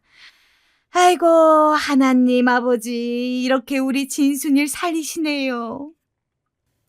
엄마가 날뛰자 덩달아 집안 식구들도 마치 결혼이라도 할 때 좋아했고 저는 떠밀려 계속 그 남자를 만나게 되었습니다. 사실 그 남자를 만나면서 저는 딱히 좋다는 건 없었어요. 그저 만나야 하니까, 집안에서 결혼을 하라 하니까 그게 그 남자를 만나는 이유였어요. 허나 그이도 그걸 알았던 건지 어느 날은 제게 묻더라고요. 진순 씨, 저 혹시 뭐 하나 물어도 됩니까? 절 좋아하시긴 하는 겁니까? 만나는 관계에서 하기엔 얼떨떨한 질문이었지만 그땐 저도 그도 알고 있었어요. 제가 어떤 심정으로 이 자리에 나오고 있는지. 그랬기에 저는 쉽사리 대답할 수 없이 고개를 돌리고 말았죠. 남자는 퍽 실망한 얼굴로 고개를 숙였고요. 그래도 남자는 몇 번 만나면 정이 들 거라며 계속해서 제 앞에 나타났어요. 길을 걷던 와중에도 집 앞에도 불쑥불쑥 나타나 저를 놀래켰어요. 그러면서 진순 씨, 자주 보면 정드는 거래요. 라는 말 한마디를 하곤 쑥스러운 얼굴로 사라져버리곤 했습니다. 그렇게 그 남자를 만난 지 반년쯤 되었을까요? 양가 집안에선 서둘러 결혼시키자는 얘기가 흘러나오고 있었어요. 진순아, 엄마가 보기엔 그 남자 사람도 순박해 보이고 참 성실해 보이더라. 엄마한테 하는 것만 봐도 알아. 이젠 너도 마음 잡았으니 갈 때 되지 않았니? 얼른 날 잡자. 엄마는 날마다 저를 구스리러 들었고 집안 식구들 역시 마찬가지였어요. 어느새 제 혼사는 당연히 이루어질 일이 되었고 집안은 벌써부터 축제 분위기였습니다. 그러던 어느 날 몸이 좀 아픈 날이었는데요. 남자가 갑자기 약을 전해준다며 저를 공원 앞으로 불러내더라고요. 무슨 일인가 해서 아픈 몸을 이끌고 나갔는데 제 손에 작은 꽃다발을 쥐어주며 말하더군요. 진순 씨, 저랑 살아주세요. 제가 그 누구보다 행복하게 해드리겠습니다. 저는 쉽사리 대답할 수가 없었습니다. 그 순간 제 머릿속에 스친 한 사람 때문이었죠. 바로 제 남편이요. 험한 바다를 가르고 나가 그대로 삼켜져 버린 남편. 그 사람의 얼굴이 눈앞에 맴돌아 입안이 진흙으로 막힌 것처럼 말을 할 수가 없었어요. 그러나 제 반응을 예상했는지 당황하지 않고 남자는 말을 이었습니다. 전 남편 아직 못 잊으신 거 압니다. 제가 잊게 해드릴게요. 이 남자는 반년 동안 제 마음이 어떻든 간에 끈질기도록 저를 따라다닌 사람이었어요. 그런 사람이라면 믿어도 되는 걸까 하는 그런 생각이 순간 들더군요. 그리고 저도 이젠 정말 새 삶을 살아야겠단, 이 삶에서 벗어나고 싶단 생각도 들었고요. 저는 그렇게 청혼을 받아들이게 되었습니다. 남편 될 사람과 함께 식장을 잡고 상견례 날짜를 잡았죠. 그렇게 제가 정신을 놓고 있는 사이 일은 하나하나 이루어지고 있었어요. 그런데 어느 날 결혼을 며칠 앞둔 날이었어요. 그러면 안 된다는 걸 알면서도 문득 시어머니의 얼굴이 너무도 보고 싶더군요. 결혼하게 된다면 앞으로 정말 못 볼 터인데 그 전에라도 한번 꼭 보고 소식이라도 알려야겠다는 생각이 들었어요. 그래서 저는 아무에게도 말 않고 기차표를 끊어 바닷가 마을로 향하게 되었습니다. 어머니, 어머니, 어머니, 정신 차려보세요. 그리고 집에 들어간 순간 저는 기력 없이 누워 피를 토하고 있는 어머니를 발견하게 되었습니다. 황망한 정신에 급하게 119를 불렀고 어머니를 따라 응급실로 향하게 되었어요. 다행히 조기에 발견하여 어머니를 살릴 수는 있었지만 어머니는 이미 몸이 많이 상해 계신 상태였어요. 거기다 제대로 먹지 않아 영양실조 상태라는 의사의 말을 듣는데 이미 눈물이 앞을 가리더라고요. 얼마나 이 슬픔을 혼자 감내하고 계셨던 건지, 홀로 이 쓸쓸한 집에서 얼마나 외로우셨을까. 그간 결혼을 준비하고 있었던 제 모습을 떠올리니 더 죄책감이 몰려오는 듯 했습니다. 그리고 이윽고 정신이 깨어 저를 발견한 어머니 말은 그만 목을 놓아 오열하고 말았습니다. 어머니, 정신이 드세요? 너, 이게 꿈이냐? 너, 우리 며느리 맞냐? 우리 진순이 맞아? 네, 저 맞아요, 어머님. 아이고, 우리 진순이 맞구나. 진순아. 저를 여전히 다정하게 며느리라 부르시며 제 손을 꼭 잡으시는데 그간 어머니가 얼마나 저를 보고 싶어 하셨던 건지 느낄 수 있었습니다. 그날로 저는 어머니 곁에 계속 머물게 되었어요. 어머님은 친정에서 걱정한다고 서둘러 가라 했지만 전 그럴 정신이 아니었어요. 그저 어떻게든 어머님 곁에 머물며 돌봐야겠다는 생각이 강했어요.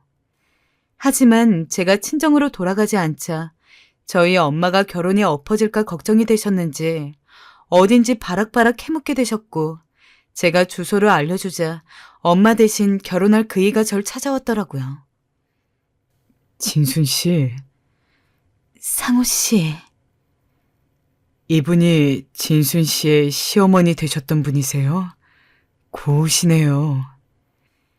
그이는 당황할 법도 한데 그러지 않고 천천히 제 옆에 계신 시어머니를 보고 인사를 했습니다.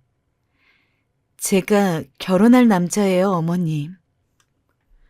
결혼할 남자라고 하니 시어머니는 놀라는 기색이셨지만 따뜻한 눈빛으로 축하한다고 우리 진순이 잘 부탁한다며 그이의 손을 잡아주셨습니다. 그이도 그렇게 시어머니와 몇 마디 대화를 나누고 저에게 잠시 커피를 한잔하자며 병원 밖으로 나가자 하더라고요. 그때부터 저희는 본격적인 대화를 나누기 시작했어요. 그이가 먼저 제 의사를 물었습니다. 어떻게 하고 싶어요, 진순 씨? 저는 여기 있을래요. 미안해요, 상우 씨. 우린 여기까지인 것 같아요. 제 말이 끝나자 우리 둘 사이에 잠시 말로 표현할 수 없는 침묵이 흘렀어요. 그이는 잠시 벽을 보더니 덤덤히 말을 이어갔어요. 나는 내가 진순 씨에게 진심이면 진순 씨도 언젠가 나한테 마음을 내어줄 줄 알았어요. 근데 세상에 안 되는 것도 있나 봐요. 내 욕심이 너무 깊었나 봐요. 진순 씨, 아까 시어머니 정말 좋으신 분 같더라고요. 잘해드리세요. 전 이만 갈게요. 그게 바로 그이와의 마지막이었어요. 그렇게 직전까지 갔던 결혼을 깨졌고 친정에선 역시나 난리가 났습니다. 진순이 너 제정신이야?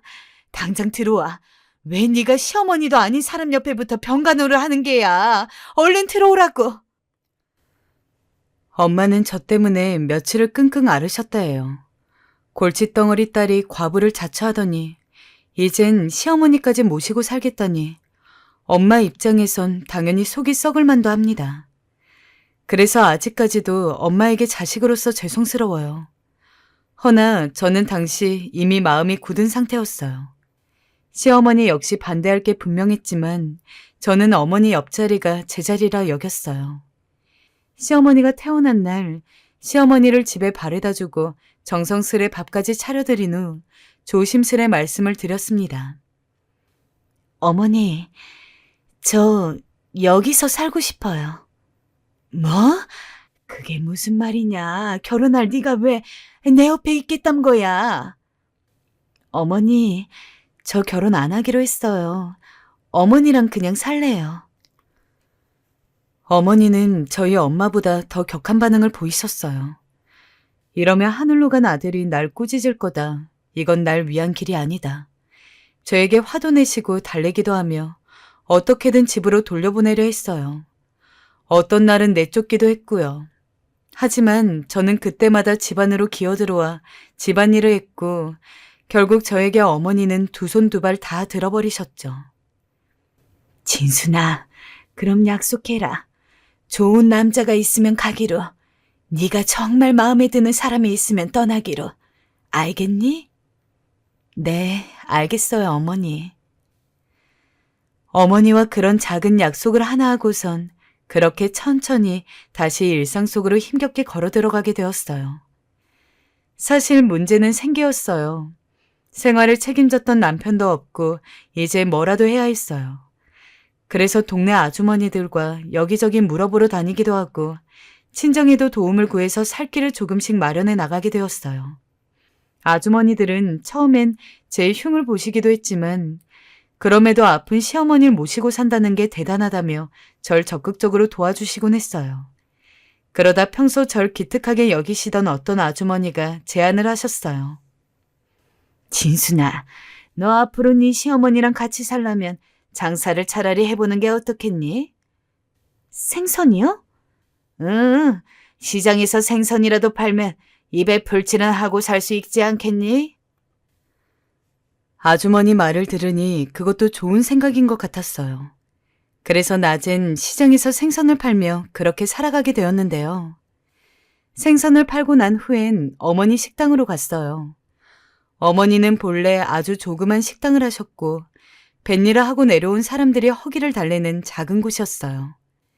저는 새벽부터 오후쯤까지 생선을 팔고 오후에는 어머니 식당에 가서 같이 일을 했었어요. 몸이 썩 좋은 편은 아니었지만 살 국리라고 앞으로 살아야겠다고 마음을 먹어선지 보통 독해지는 게 아니더군요. 어머니는 그런 제가 안쓰러우셨던지 매번 아침마다 제 도시락을 그렇게 정성스레 싸주셨어요. 식당을 하시는 분이시라 보통 손맛이 좋은 게 아니셨는데 제가 좋아하는 반찬들로만 양껏 채워주시고 새밥을 뜨끈하게 해서 늘 싸주시곤 했어요. 시장에선 생선을 한껏 팔고 어머니 식당으로 넘어가면 또 제가 먹을 밥을 챙겨두셨다가 다시 한 상 차려주시곤 했고요. 진순이 왔니? 오늘도 시장에서 고생 많았다. 얼른 뜨끈한 밥 한 끼 하렴. 늘 눈가에 주름이 슬며시 지면서 천천히 웃으시는 어머니의 얼굴을 보면 계속 이렇게 살고 싶다는 생각만 했었죠. 그러면서도 어머니와 제 사이에는 은연중에 약속 같은 게 있었는데 속은 어떨지언정 겉으로는 남편에 대한 이야기를 잘 꺼내지 않았다는 거예요. 아마 둘 중 누구 하나라도 터뜨렸다간 견딜 수 없을 정도로 무너질 것 같았기 때문일 것입니다. 서로 얼마나 그 부분에 대해서 슬퍼하고 있는지 이미 어머니 곁에 제가 그리고 제 곁에 어머니가 있다는 것만으로도 충분히 증명해 주는 것이었으니까요. 차라리 다른 사람이라면 모를까 서로의 앞에서만은 얘기를 꺼낼 수가 없었어요. 어머니는 아마도 아들에 대한 그리움을 저에게 대해주는 모습들로 저는 어머니를 내가 책임지고 모셔야겠다는 각오로 그렇게 남편에 대한 사랑을 나타내며 살았던 것 같아요. 그 와중에도 어머니는 몇 번이나 저를 내보낼 생각을 하시기도 했었는데 이 일을 겪고 나서야 결국 완전히 꺾이셨고 완전히 모든 걸 내려놓고 저를 의지하게 되셨어요. 당시 제가 생선을 팔고 있을 때 옆 가게에 일하는 김 씨라는 남자분이 있었어요. 대략 아마 저보다 나이가 5살 정도 위였고 매번 같이 장사를 하다 보니 인사도 하고 이야기를 나눌 때가 있었어요. 그분은 꽤 나이가 들도록 장가를 못 갔는데 제가 남편과 사별한 여자라는 것을 어디서 듣고 알았던 모양이었어요. 진순아, 그 총각 나이면 그래도 흉은 아니다.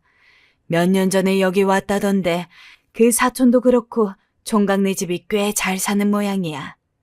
부모님이 안 계셔서 혼자 그렇게 열심히 사느라고 장가를 못 갔다네. 가게도 몇 개씩 갖고 있다더라. 그런 사람이 네게 호감을 보이다니 이게 보통 기회겠니? 어머니, 김씨 좋은 사람이긴 해요. 그런데 저는 또 시집가지 않을 거예요. 그렇게만 알아주세요.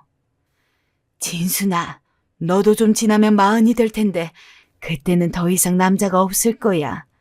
아니, 네 홀몸도 힘든데 나 같은 노인네 데리고 네 인생에 재밌을 게 뭐냐. 그만 고집 부리고 김씨 좀 만나거라. 그러나 여기까지 오게 되니 저도 결심한 바를 어머니께 말씀드릴 수밖에 없었어요. 어머니, 저 어지간한 결심으로 어머니와 사는 게 아니에요. 명훈 씨가 안 들어오는 순간부터가 아니라 명훈 씨랑 결혼하는 순간부터 어머니와 평생 살겠다고 마음먹었어요. 그러니 제게 남편이 있거나 없거나 어머니와 사는 건 변함이 없는 사실이에요. 이제 그만 저를 편히 받아주세요. 이번에는 완전히 제 마음이 전해졌던 건지 어머니는 제 눈을 한참 바라보시더니 아무 말 없이 눈물만 흘리시더군요. 그리고 다시는 그와 같은 이야기를 꺼내지 않으시기로 약속하셨습니다. 친정에서는 도대체 저를 이해할 수 없다며 좋다는 혼처도 다 놓쳐버리고 죽을 때까지 부모 속을 썩여야 시원하겠냐고 야단이셨어요. 그것도 어느 시기까지였지. 제가 계속 나이를 먹어가니 결국 포기하시더군요. 이후에 어머니 몸이 불편해지면서 제가 식당을 이어받게 되었고 밥벌이도 그럭저럭 하면서 그렇게 매일을 살아가게 되었어요. 가끔 제가 아프기라도 하면 어머니는 굳이 본인이 나가시겠다고 아직도 본인 손맛을 좋아하는 사람들이 있을 거라며 억지로 우겨서 대신 일하러 가셨어요. 그것도 어머니 연세가 90이 다 되시니 그때가 돼서는 그리 하실 수 없었지만요. 어머니는 참 많은 것들을 제게 가르쳐 주셨어요. 식당을 할 때에도 음식들 손질하는 법이나 어머님만의 요리 방식, 가게를 꾸려나가는 방법들을 직접 손으로 써서 적어주시고요. 그 덕에 가게를 꾸려나가는데도 문제가 없게 되었습니다. 또 시어머니와의 추억도 많았는데요. 제가 운전을 배워서 어머니를 모시고 어디 좀 먼 곳으로 나가게 되면 그렇게 애처럼 웃으시면서 네 덕에 편하게 장도 보고 구경도 한다고 좋아하셨어요. 바람 참 좋다, 진순아. 그죠, 어머니. 그래도 어머니 손 그리 뻗으시면 안 돼요. 위험해요. 알겠다, 알겠어. 이상하게 저는 어머니가 웃으시면 마치 남편이 웃는 것 같아서 얼마나 좋았는지 몰라요. 그게 꼭 제 상처에 일시적으로 약을 발라주는 듯 느껴지곤 해서 어머니를 그렇게 웃게 해드리고 싶었어요. 저보고 미련한 여자라고 수군대는 여자들도 많았지만 결국 산다는 건 제각기 스스로 손으로 끌어모은 것들로 사는 게 아닐까요? 남들이 뭐라고 하건 저는 상관이 없었어요. 그런 날들을 수년에서 10년, 20년, 30년 이렇게 보내오다 보니 어머니와 보낸 시간들이 제가 결혼하기 전 홀로 보내던 때 몇 배로 훌쩍 넘기게 되었어요. 그 사이 저는 다소 인생의 힘든 시기도 넘기게 되었어요.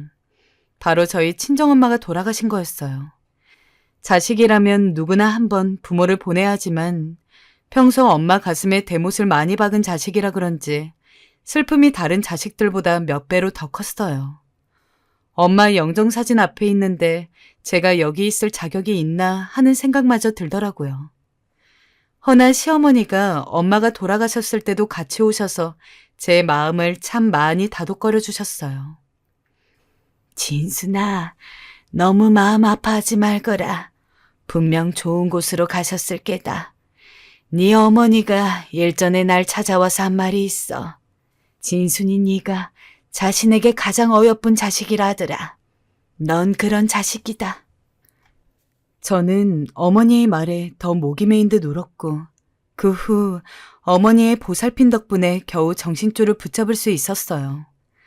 아마 어머니가 아니었다면 정말 죄책감에 평생을 몸부리치며 살았을 겁니다. 당시 우리 어머니도 연세가 보통 연세가 아닌데다 저도 나이가 좀 많은 게 아니었으니 똑같이 나이 먹은 제가 어머니를 모시는 건 육체적으로 참 고되긴 했는데요. 그래도 요즘 사람들이 보내는 요양원에는 제가 너무 구식이어서 그런지는 몰라도 그건 못하겠더군요. 저는 이후 어떻게 보내게 될지 몰라도 어머니는 이 집에서 쭉 계시게 해드리고 싶었어요. 서방님들이 오셔서 제안을 하셨음에도 불구하고 저는 거절하고 그저 어머니와 그렇게 쭉 있었어요. 하지만 이후 몇 년을 더 보내시고 주무시는 건지 가신 건지도 모를 정도로 숨이 얕게 흔들리던 날, 그렇게 어머니는 아들과 본인의 남편이 있는 곳으로 조용히 가셨습니다. 그처럼 오래도록 제 곁에 있던 한 생명이 움직임이 있던 생명체가 종족을 감추게 된 것이라서 그리도 구멍이 컸던 것일까요? 이제서 저는 비로소 혼자가 되었다는 느낌이 너무나 커서 친정 엄마가 돌아가셨을 때도 그렇게까지 울지는 않았는데 그만 넋을 놓고 오열을 했어요. 어머니! 마음이 얼마나 허했는지 이제 정말 내 곁에는 아무것도 없다는 생각이 얼마나 컸는지 모릅니다. 이루 말로 다할 수 없는 결핍과 공백이 크게 느껴져서 새삼스럽게 빈자리가 두렵고 걱정스레 느껴졌어요. 그나마 당시 조카들이 이모 혼자 사는 게 안쓰럽다며 근처로 오라고 해주었는데 이상하게 저는 그러지도 못하겠더군요. 이 집에서 떠나 다른 데로 가게 된다면 물을 옮겨버린 물고기들 마냥 저는 옴짝달싹 못하고 숨을 못 쉴 것만 같았어요. 그러던 차에 서방님들이 오셨고 일단 정신을 차려야겠기에 얼른 재산 정리를 마치게 되었어요. 그런데 어머님이 모아두신 통장도 전부 드리면서 유품을 함께 처분하고 있었는데 대뜸 서방님들이 이런 말씀을 꺼내시더군요. 형수님, 어머니 통장에 있는 이 8천만 원과 보험료 5천만 원도 모두 형수님께 드리기로 저희는 얘기를 끝냈어요. 이건 형수님이 가져가시는 것이 맞아요. 그동안 마땅히 감사의 표현도 드리지 못했는데 이걸 저희에게 주시다니요. 가당치도 않습니다. 네? 본인들의 형이었던 제 남편과 비슷한 성품이라 늘상 말씀들이 별로 없으신 분들이었지만 이런 생각을 하고 계시는지는 정말 몰랐어요. 그리고 또 이어서 하시는 말씀에 정말 어떻게 반응을 해야 될지 머릿속이 복잡해지더군요. 그리고 이 집 너무 낡아서 이제 형수님도 연세가 많으신데 혼자 이것저것 다 고치고 손보고 잡아가며 사시기 힘드실 거예요. 어머니 계실 때 해드렸으면 좋았을 텐데 저희도 여윳돈 모으는 게 쉽지가 않아 너무 늦었어요. 이 집 허물고 새로 집 지어드리려고 합니다. 남편과는 그리 오래 살지 못했지만 어머니와는 수십 년 넘게 살아왔던 이 집. 그냥 제 피부와 같이 그대로 한 몸이 되어버린 집이지만 그간 살면서 여기저기 고장이 나고 부스러기가 떨어져도 여자 둘이 살면서 한계가 있던 부분이 있었어요. 그래도 여태껏 잘 살아왔는데 제가 나이가 많이 드니 몸도 성치 않고 갈수록 나 혼자서 이제 어찌할까 싶은 부분이 있기는 했습니다. 그런데 이렇게 마음을 써주시니 두 서방님들께 참 감사하고 죄송한 마음이 들더군요. 그래서 고맙습니다. 정말 고마워요. 나는 말만 되풀이했어요.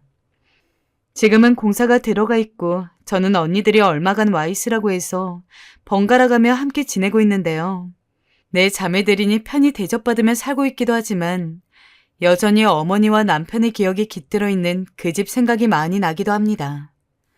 앞으로 될 수 있는 한 남편과 어머니를 너무 많이 그리워하고 아파하지는 않으면서 이제껏 그래왔던 것처럼 하루하루 충실하게 살아가고 싶습니다. 지금까지 사연 들어주신 분들 모두 감사합니다. 마지막으로 저희 시어머니 그리고 날 낳아주신 엄마, 두 명의 어머니 모두 하늘에서 평안히 쉬세요. 제가 찾아뵐 때까지 그저 웃는 얼굴로 행복하게 지내고 계셔야 합니다.